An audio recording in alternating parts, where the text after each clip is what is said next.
Joining me now for the latest, the Australian's national editor, Dennis Shanahan. Well, welcome as always, Dennis. We know the polls are suggesting the No camp's well in front, but there's $20 million worth of an ad campaign about to hit the airways from the Yes camp. So I reckon it's all far from over. Those comments from Warren Mundine, I'll get to those with you in a moment, but just more broadly, I know the No camp are in front, sure, but it's far too early to call this, isn't it? Oh, certainly, as I've said before, speaking to you, Peter, is that the Yes camp can certainly win this referendum. There are a number of issues going in its favour. The first one, of course, is the huge advertising advantage it has over the No camp. It has the fact that there is going to be a concentrated focus on the referendum over the next 4 weeks. This will engage a lot of people who so far haven't been engaged, particularly young people. This is what we saw during the same-sex marriage plebiscite.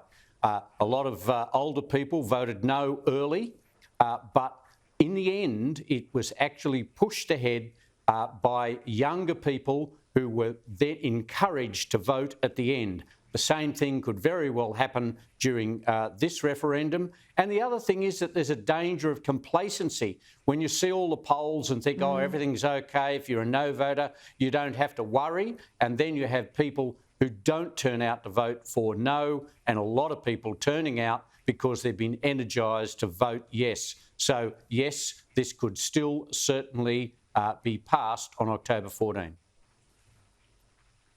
And look, I'll remind people at home too, at the time of the Republic referendum in 1999, the Yes camp there was well and truly in front. And then the result in the early polls almost flipped in the final result after it was defeated. Give me your take on Warren Mundine's comments, because up until now, it's really been own goals from the various spokesmen and women on the Yes side. A bit of a scrappy day yesterday for the No camp. Clearly, they're going to try and reset from this, but this is where message discipline's so critical, isn't it? Oh, it is. And look, Warren Mundine made a bit of a mess of things yesterday. It doesn't mean that what he was saying was wrong or that he was necessarily in disagreement with Jacinta Price. What we've seen is that this debate is being led by a number of people. It is a highly politicised debate. It has no substance. It is not about a specific model. It is all about who says what and who can be insulted or offended. And what we've seen, Marcia Langton, not a seasoned political campaigner, made a big mistake last week and about the No case being a stupid and base racism.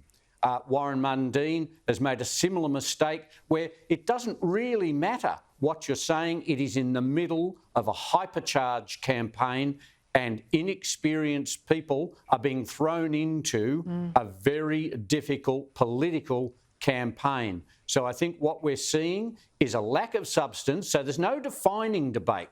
It's all about who said what when. And a lot of it on issues which don't really come into the referendum itself.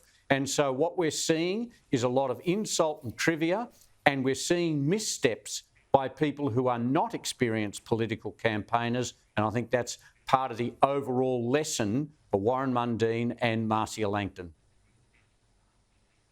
What about those comments in a tweet that are now deleted, a number of tweets? Megan Davies, Professor Megan Davies, Dennis, she says, let's remind people, she of course is Uluru Statement co-author, Aboriginal activist, pro-yes, all of that. She blasted the ABC for giving a platform to No campaigners. Now, I think if you and I tallied them up, the No camp are well behind opportunities to get out there and talk to ABC listeners and viewers. It's like she wants the ABC only to support yes. We know the ABC gave them archive footage against the rules. I don't think Megan Davies has got a fair claim here, do you? No, I don't think so. Look, this is very much a in the eye of the beholder thing. And Megan Davies herself is another example of somebody who is saying things during, a hyper-politicised campaign and isn't experienced in it. She's made a few mistakes herself. And to suggest that the ABC was favouring the No campaign, and I mean, it just does not stack up. It's interesting to see she deleted the tweets because A, they didn't stack up, but it's also counterproductive for the Yes campaign to be attacking the ABC and saying they're helping the No campaign. When we've seen, as exposed in The Australian, that there had to be a last-minute change to get Senator Price's address to the National Press Club on the main ABC viewing channel. So explain to me how this is the ABC being in favour of the No campaign. Doesn't stack up.